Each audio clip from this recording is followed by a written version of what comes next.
That's what they're all saying. We're still trying to figure this out. But that doesn't mean that organizations can't be preparing for these funds so that the minute that these grant opportunities come out, they are prepared to apply for them. So that's why I said, like, look at your patient population now. What problem can you solve? What baseline data can you pull? Be prepared. Don't wait for them to come out. Do the work now.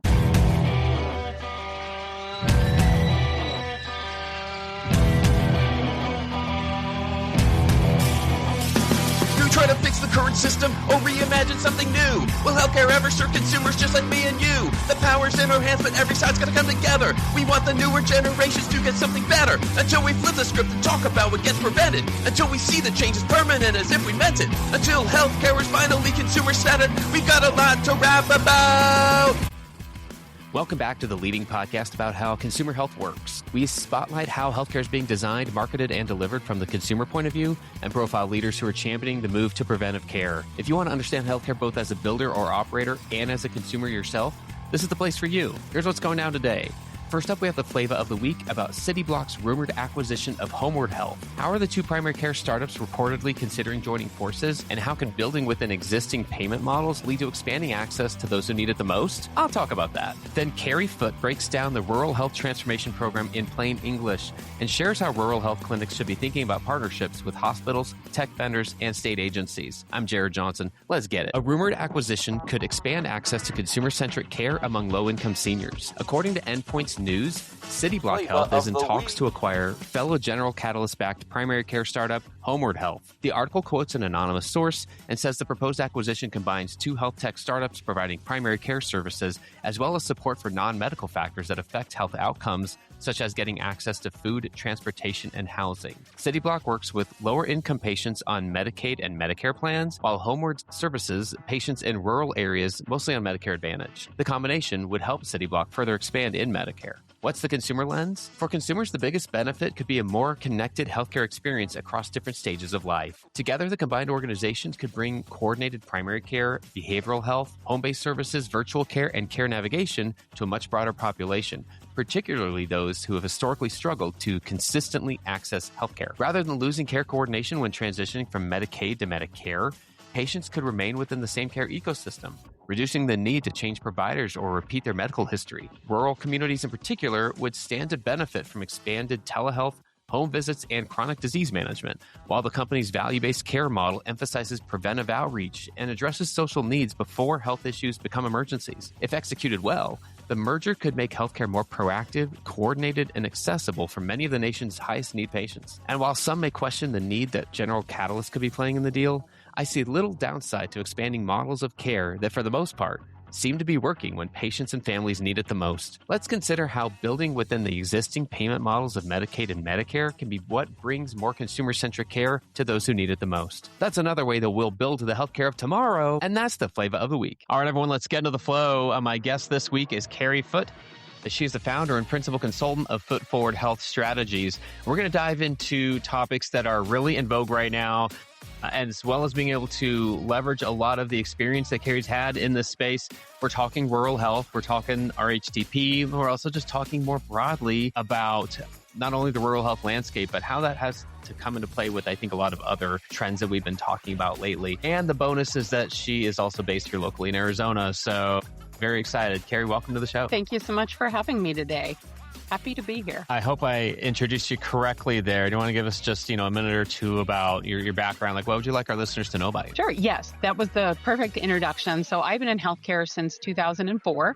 I started in community mental health and addiction services locally here in Tucson, Arizona. I started as a case manager, what I very affectionately call being in the trenches and working mostly with a Medicaid population. And this is where I started to see the friction point between the healthcare being accessible, but not exactly what our consumers needed from us. And then also friction points between administration and direct care providers. Sometimes administration will make decisions that impact how we can deliver care to our members, and then our members become disgruntled. And I'm a person who believes in being a part of the solution. You have to be the change that you want to see in the world. So I left the direct clinical care and went over to the administrative side and really kind of ended my career as a chief operating officer and a chief compliance officer. I really love having my feet in both boats of operations and compliance. And today, under Forward Health Strategies, I remain as a fractional compliance officer for a mental health provider here in Arizona. Fantastic. I've done a lot of work in the rural space. I was a part of an organization. We did an acquisition and started providing services in rural southern Arizona. That was my introduction to rural health. And one thing that I like to say is rural people who live in rural America, your geography should not define your health outcomes, but we know that it does. Therefore, this is why I have such a passion for working in rural United States, not just in Arizona. I am state agnostic at this point and work tirelessly to really make that healthcare accessible and building it in a way that empowers clinical teams and empowers patients, the consumer. Yeah, thank you about that because that's clearly like a core belief that you have, like Yes. your philosophy about care, about your geography not defining it. But we know, I mean, I love the realistic aspect of that. We know that it does. We know that your geography does define what care is able to be provided. It's interesting thinking about that in the environment that we have today. I think it can be easy. Maybe I'm alone in this, but it can be easy in the industry. The more we've heard about telehealth for the better part of more than a decade now, we've known that capabilities exist. We knew that things like virtual care became more available and got implemented a lot during COVID and immediately, right after COVID, right after the pandemic at the very least. But yeah, we have all these capabilities, and it could just be easy to think or assume, okay, everyone who needs to implement certain tools or strategies has done it, and that's far from the case. What else about your journey and the work you do is useful for our audience to know, especially in we like you said, we can talk about Arizona, but we can broaden that out to other, to state by state. What else, I guess, what else are you seeing there, and what else has come across your desk, so to say, as you've been working in this space? Yeah, absolutely. So I think you hit the nail on the head with COVID. It spun up virtual care services really rapidly and quickly. And so I'm really seeing two things. One, I am seeing people who spun up virtual healthcare services, telehealth, during COVID so that they could reach their patient population effectively and safely, but they implemented it really quickly. So at this point, they are beginning to realize that what they built is no longer working for them. So I come in and I help optimize existing telehealth programs. So that looks like we're looking at staffing patterns, we're looking at the technical tools that they're using, we're looking at the patient care journey, we're looking at how clinicians and the care team, they're satisfactory around the virtual healthcare tools that they purchased and they implemented, and really working with them to fix the bugs in their systems. The other thing that I'm seeing, there are a lot of federally qualified health centers, rural health clinics, critical access hospitals that did not have the opportunity really to spin up virtual healthcare services because they didn't have the money or the infrastructure or the internal expertise to be able to do so. And they are understanding and really realize and appreciate that without being able to offer these services, they are not going to be able to compete in their communities and in the market. And so I have worked all the way from West Virginia to Washington State to help them build telehealth programs, remote patient monitoring, chronic care management programs. So that's what I'm seeing. It's a pretty even split between we need to implement it versus we really need to optimize and improve what we're doing because it's not working well for us right now. Yes, thank you. And I think the broader context of that for me is how that connects to what we've been experiencing and all learning about in such a rush. I feel like it's similar to the way that a lot of health organizations just all of a sudden kind of flipped a switch during the pandemic and said, let's learn about and figure out and implement telehealth. In a similar way, I feel that same kind of like time sensitiveness about the rural health transformation program, which coming close to finishing the first year of it being a thing in existence. There's a lot. So, some days it floods my LinkedIn feed, for instance, and I'm trying to, get a better handle on just the main parts of it. So I'm curious what you're seeing here. Like, what are the media and other industry sources generally getting correct when it comes to it? We'll just refer to it as the RHTP. as they're reporting about it? What are they getting right in general? What are they getting wrong? Yeah, I like to just kind of start with a general overview to make sure that everybody really truly understands what the Rural Health Transformation Program was funded to do. So it's the $50 billion. It's the 5-year federal initiative designed to transform rural health care delivery. It is not meant to be short-term relief. This really is truly meant to transform the way that healthcare is delivered and consumed in rural America. $10 billion available each year over the course of 5 years. And it's more about building really sustainable systems and not really just patching existing financial problems, which we know absolutely exist for our rural providers right now. So I think what media is getting right, Jared, is that technology really is central to this program. CMS very strategically called out technology that they expect rural providers and people who are recipients of this funding to implement. And that can be things like telehealth. It is things around remote patient monitoring, data sharing, the interoperability of patient health data so that somebody doesn't need to go repeat an MRI 3 times. A provider can pull down the most current MRI that they've had and actually use that to inform the care delivery that they're going to be providing. It's also things around cybersecurity, which we know in rural America, they don't typically have the infrastructure, the expertise, or again, the funds to be able to have really robust cybersecurity programs.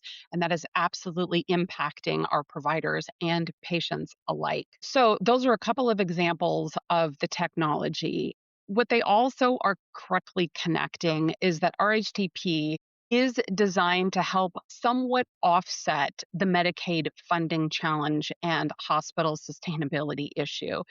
Very shortly here, we are having millions of dollars cut to our Medicaid program, and that is going to directly impact our rural healthcare providers. So, just to give a couple of statistics here is that the Kaiser Family Foundation, they estimated that the fund could offset about 37% of the projected $137 billion reduction in federal Medicaid spending in rural areas. And then our great partners, the National Rural Health Association, also rightly framed the RHTP funding as one piece of a longer-term sustainability strategy, not a full replacement of lost funding. So really that's what I'm seeing, that it's really designed to use technology to help close the gaps on things, and that only part of this funding will be used to offset the billions that we are losing in our Medicaid program. Awesome. So technology is clearly a big part of it. What else, is associated with when we're talking about like the grants that are being awarded state by state? What else is in there that maybe we just don't hear as much about?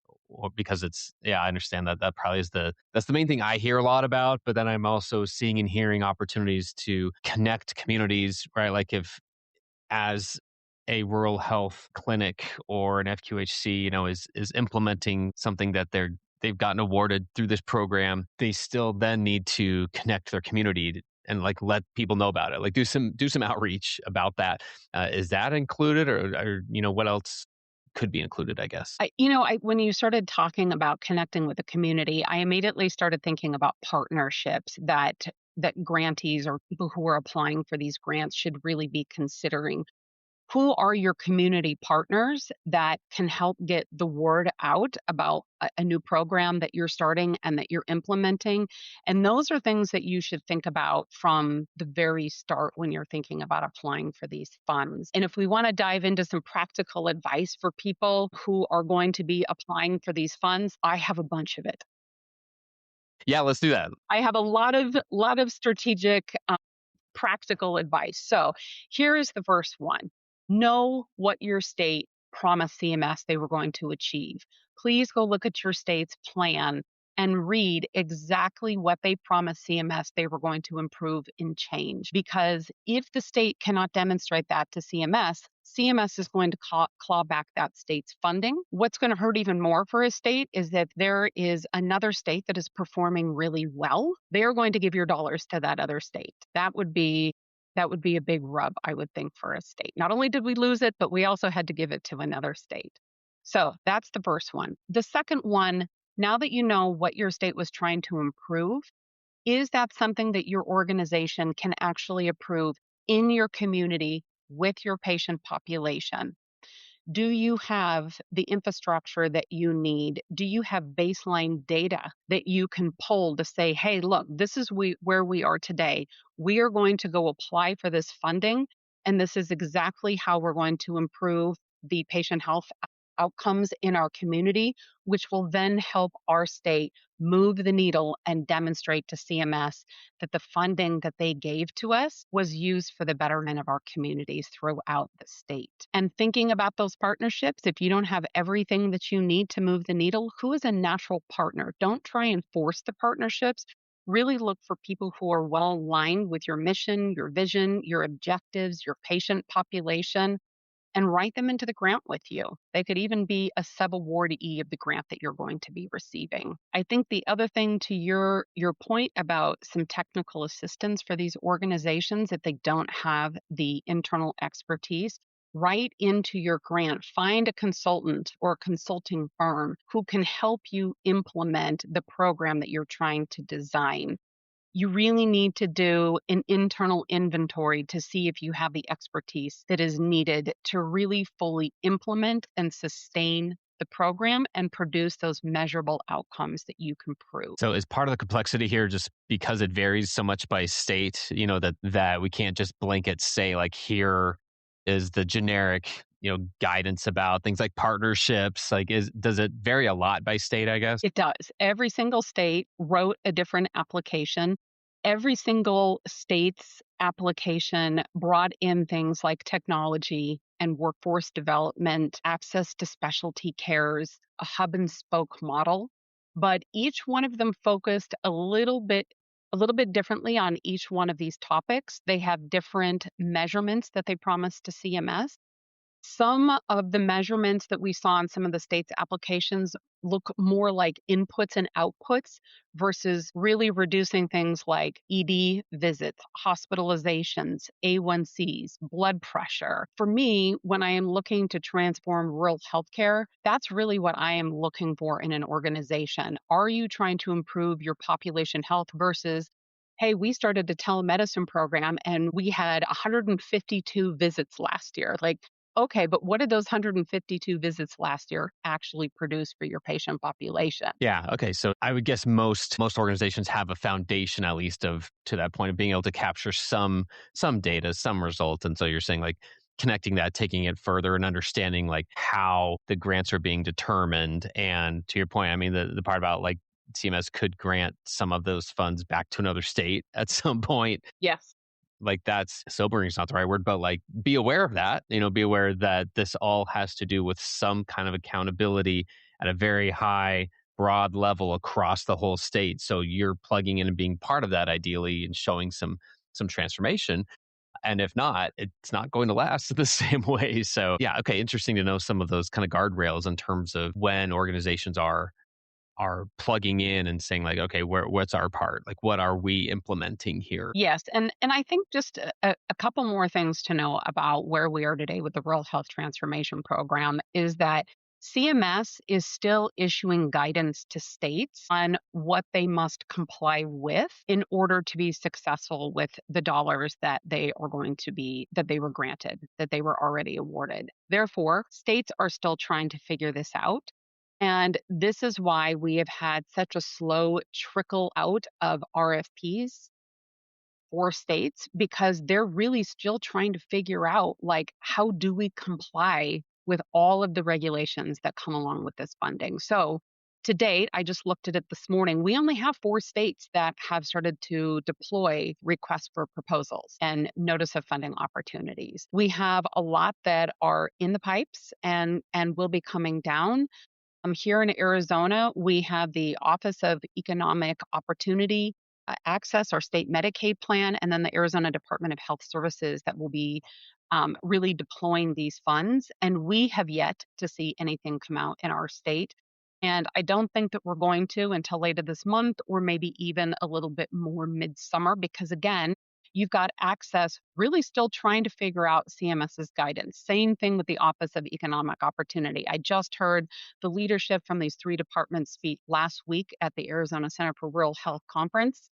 And that's what they're all saying. We're still trying to figure this out. But that doesn't mean that organizations can't be preparing for these funds so that the minute that these grant opportunities come out, they are prepared to apply for them. So that's why I said, like, look at your patient population now. What problem can you solve? What baseline data can you pull? Be prepared. Don't wait for them to come out. Do the work now. Well said. I want to double back on the partnerships side here and just see like what else is useful for a rural health center to think about partnerships. I think we talked about technology vendors already and kind of some of the state, for instance. Are there other types of partnerships that they should be thinking about to help as they implement initiatives here? Yeah, I really think so. So you're right. Like technology vendors are I'm going to put it in quotes, air quotes, partnership, because they're really just going to provide you with the tool, the device, the platform, the data exchange availability, but they're not going to help you with your internal workflows to make those tools really work in the organization's best interest. You have hospitals. Hospitals are another great partnership because they can serve as hub partners for specialty access. So we already have a lot of like federally qualified health centers and rural health centers that are staffing their clinics with nurse practitioners.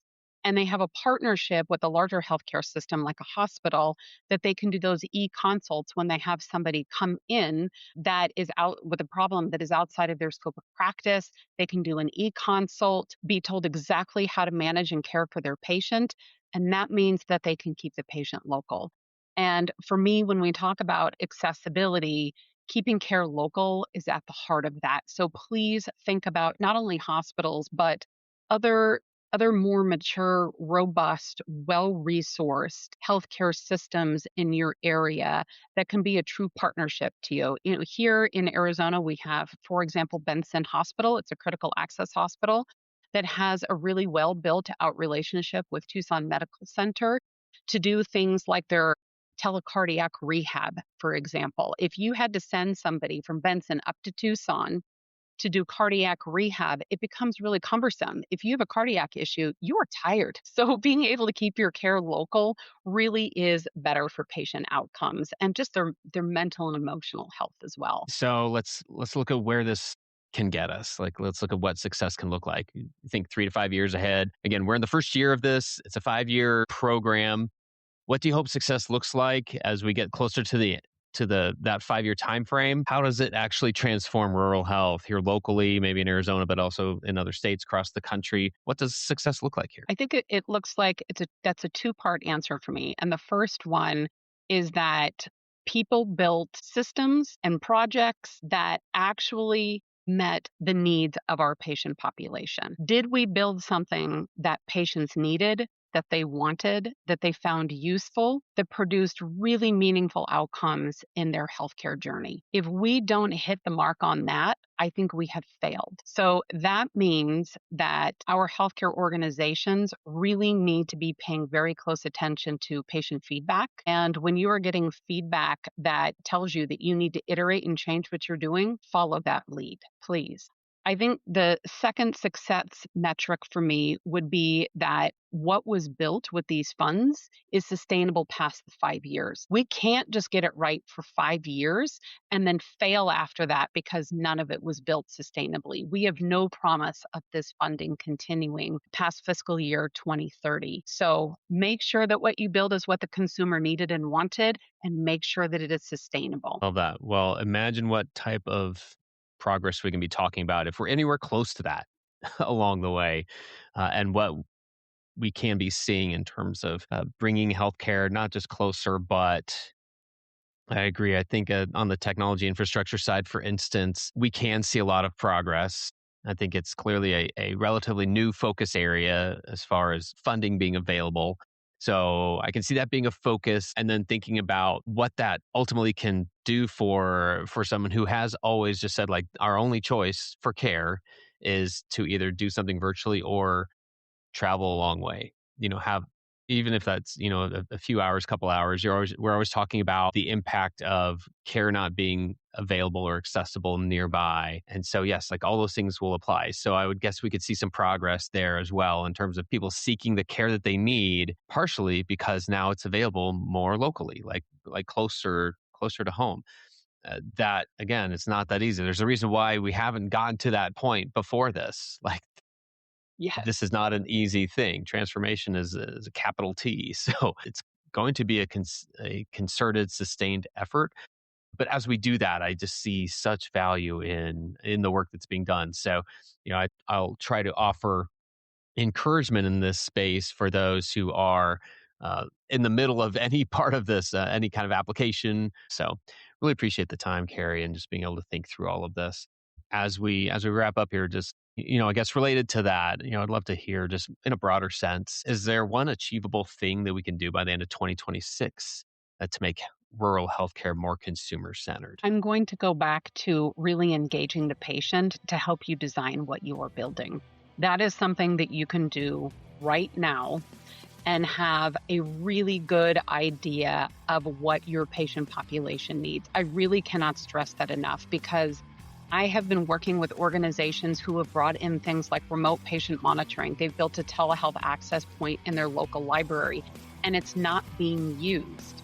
And one of the reasons why it's not being used is because we didn't engage the patient to help us design it. So engage them. They will give you valuable information and insights to make you as an organization, as a provider, more successful.